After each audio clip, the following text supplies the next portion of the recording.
بسم الله الرحمن الرحيم موضوعنا saddexaad wuxuu noqonayaa oo wax yar ka taabanaya qodobbada hadda ka hor anigu aan ka hadli jiray sanad ka horna qoraal baan kaga hadlay haddana ilaa kaliya kala duwan oo fara badan baan kaga hadlay waxaan ka hadli jiray had iyo jeer ban nidaamkan in xukuma in aynaan inagu faraha ku haynin taana marxatigeedii waad aragteen waxaan marka clipkan kaga hadlayaa qoomiyadda amxaarada anagu cadaawadi naga dhaxayn jirtay ee hore dadka Soomaalidu way iloobeen maxay ku iloobeen Tigreega oo ka xun oo 27 sano madax naga garaacay baan ku ilownay sida darteed qoomiyadda amxaarada anagu waxaan aragnaa dad walaalaheena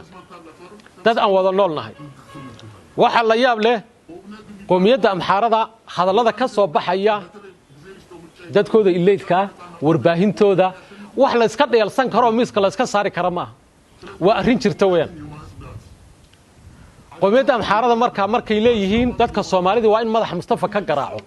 baarlamaankeena markay wax ka sheegayaan ismaamulkeena markay wax ka sheegayaan inagu baardaar baan hoos tagnaa Mustafa maxabashi waa dooratay ma yaga doortay amxaarada dooratay baarlamaankii doortay muuna ahayn baarlamaanka ilaahay Mustafa laga gaaro laga difaaco baarlamaankii ansixiyay muuna ahayn baarlamaankii deegaanka muuna ahayn waxaad garanaysaa kursigan sida u difaacanayaan kursigan marka maanta dadka difaacanaya ma aha Soomaali laakiin waa amxara maxay u difaacanayaan danahooda gaarka hadda waxaan leenahay qoomiyadda amxarada hal mid anagu cadaawad iskuma ogin dad walaalaynu nahay ninkana difaacaysaan shalay markii halkan leedinku dhibaateeyay dadkii idin badbaadiyay raashinka idin siinayay guryahooda idin ka baxay waa dadkan shacabka marka waa inay kala doortaan iyagu cid ay la nool yihiin lana noolaan doonaan ma shacabka Soomaalida mise waa kursiga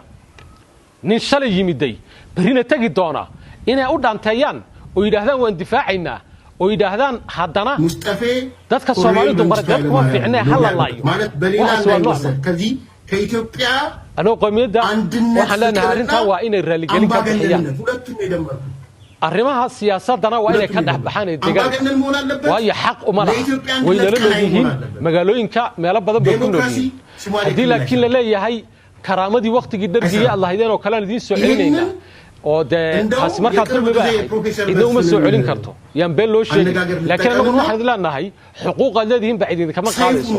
إننا نبيدكم ما هيسو لكن إنكم إن يبدل بطان وضدك الصومالي ده أطلعتك كبل بطان أنا وحنو ملينا يعني نحلا هين تذكر ووضع النور نهاي إلهي بحالك النبوة ضبيري مركا إن أدتك المعاني ستان ظلنا ولا تنبع حلقة بسينا ديقو حماي ستان شخصي مركا قومية الصومالي ده تبقى قوة ديليا حيريا دباتينيا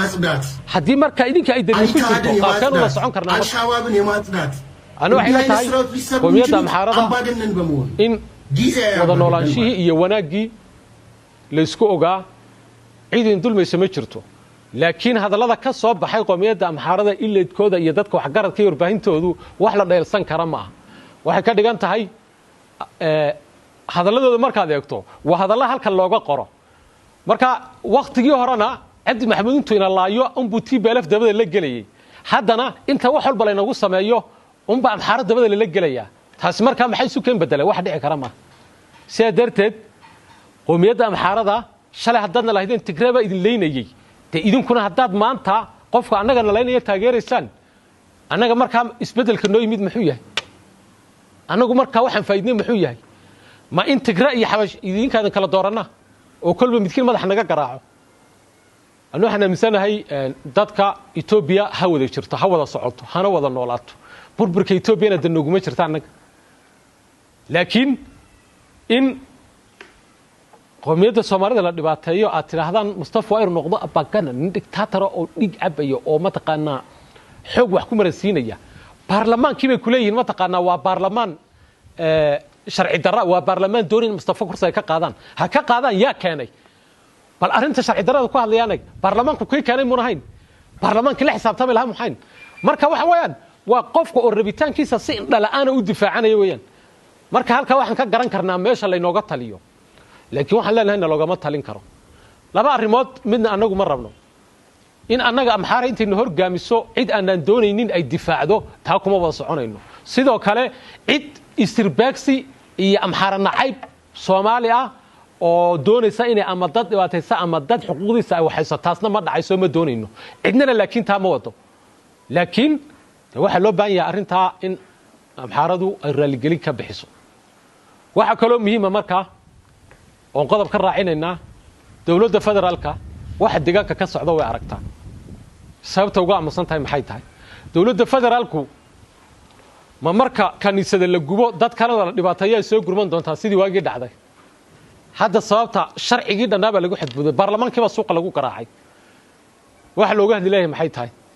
ma marka dalku uu burburay dhibaata dhacda la soo gurman doonaa waxa kale oo la yaab leh dadka Soomaalida ee federaalka u matala Soomaalida ilaa iyo hadda gabadha wasiirka haweenka oo yar hadasho wax yar qorqorta way jirtaa lana garan karo waxayna qalbiga ka diidan tahay laakiin shakhsi kale oo dhibaatada maanta baarlamaanka ka dhacday ee sharci darrada ka hadlaya Axmed Shida muu ka hadlay waana gudoomiye xisbiga Stiiland xisbigan ilaa oo kii kale ku milmo oo shirweyna dhaco gudoomiye xisbigu muu ka hadlay kama hadlan waa wasiirka maaliyadda dadku matala waayo baarlamaankan ma inahayn sharci darrada muu ka hadlo xubnaha kale ma ka hadlaan kuwaana waxa inoo muujinaysaa dad inay matali karayna ahayn